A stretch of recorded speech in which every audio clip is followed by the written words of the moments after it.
हमारे यहाँ अल्ट्रासाउंड, आधुनिक आईसीयू, एक्सरे, वेंटिलेटर सहित हर प्रकार के ऑपरेशन हाथ पर दूरबीन द्वारा किए जाते हैं। और हाँ, हरियाणा व पंजाब के आयुष्मान कार्ड से मुफ्त सर्जरी की सुविधा भी उपलब्ध है। 17 सालों से लगातार आपकी सेवा में राज हॉस्पिटल, मलोट रोड, मंडी, डबवाली। नमस्कार, एक अच्छी खबर के साथ शुरुआत करेंगे। किसानों का इंतज़ार अब खत्म हो गया है क्योंकि जल्द ही फसल खराबे की मुआवजा राशि मिलेगी। सभी जिलों की रिपोर्ट है वो तैयार हो गई है। फटाफट आपको बताते हैं कौन कौन से जिले जहां पर ये फसल खराबे के मुआवजे की रिपोर्ट तैयार हुई है। एक गुजारिश, यदि चैनल को सब्सक्राइब नहीं किया तो ज़रूर करें। हरियाणा के जिन जिलों में नरमा और कपास में सुंडी लग जाने के कारण नुकसान हुआ था, इसके अलावा ओलावृष्टि व बारिश में हुई फसल खराबे के मुआवजे के इंतजार कर रहे किसानों को जल्द ही ये राशि सीधे उनके खातों में भेजी जाएगी। इसके लिए जिलों से लेकर प्रदेश मुख्यालय तक होमवर्क पूरा हो चुका है। जिलों से रिपोर्ट तैयार कर भेजी जा चुकी है। इक्का दुक्का जिलों की रिपोर्ट आना बाकी है, जिसके आते ही किसानों के खातों में सीधे तौर पर राशि डालने की प्रक्रिया शुरू हो जाएगी। नरमा कपास में सुंडी और मौसम की खराबी से प्रभावित किसानों की मदद को लेकर हरियाणा सीएम मनोहर ने जल्द से जल्द मुआवजा भेजने का आदेश दे दिया है। कपास की फसल सुंडी से खराब होने की वजह से, मौसम की मार और ओलावृष्टि बारिश की वजह से फसल खराबे से प्रभावित किसानों को आर्थिक मदद के लिए हर जिले से मुआवजे की राशि जल्द जारी होगी। मुख्यमंत्री खट्टर ने आला अफसरों को जल्द राशि जारी करने का आदेश दिया है। कुल मिलाकर 10 दिनों के भीतर किसानों को करीब 350 करोड़ रुपए की राशि का वितरण होगा।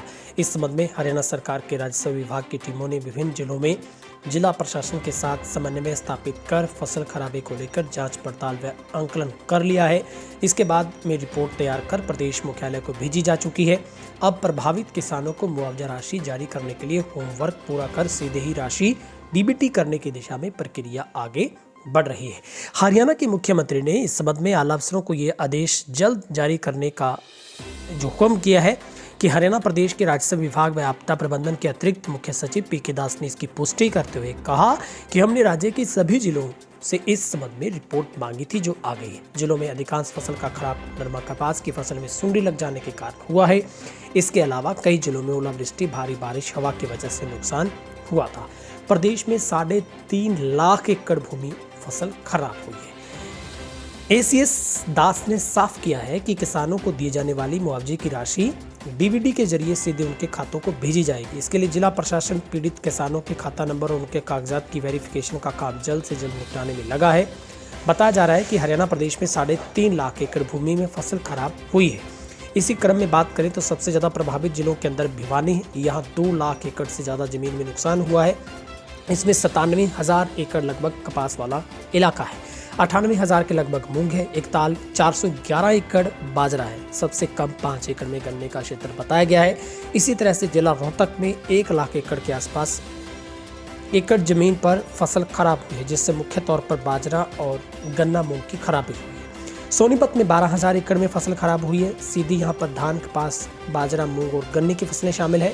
इसी प्रकार चरखी दादरे में भी फसल खराबा हुआ है, लेकिन रिपोर्ट शामिल नहीं हुई है। झज्जर जिले की बात करें तो वहाँ भी भारी नुकसान हुआ है। इस जिले में भी बाजरा, धान, गन्ना, मूंग इसी प्रकार से फसलों को भारी नुकसान पहुंचा है। पलवल जिले में 550 एकड़ लगभग भूमि में फसल खराबा हुआ है। इसमें भी बाजरा, मूंग और धान, गन्ना, धान आदि की फसलों को ज़्यादा प्रभावित किया गया है। नूह में 200 एकड़ में ज़्यादा फसल खराब हुई है, जहां कपास, धान, इसी प्रकार करनाल में फसल खराब हुई है। यहाँ पर भी धान, मूंग और अन्य कुछ फसलों में नुकसान ज़्यादा बताया जा रहा है। तो हर जिले से मसलन ये रिपोर्ट तैयार हो गई है। अब 1 सप्ताह के भीतर ये जो राशि है वो सीधे किसानों के खातों में जानी शुरू हो जाएगी। कमेंट सेक्शन में अपने जिले का नाम आप इस कमेंट्स के साथ जरूर लिखिएगा कि आपके वहाँ पर फसल कौन कौन सी खराब हुई थी। क्या वहाँ पर रिपोर्ट तैयार हो गई है, आपने देखा है गिरदावरी होते, या फिर कोई और कानूनी तरीके से कोई ऐसी फाइल चली हो, तो जरूर बताइएगा। बहुत बहुत शुक्रिया।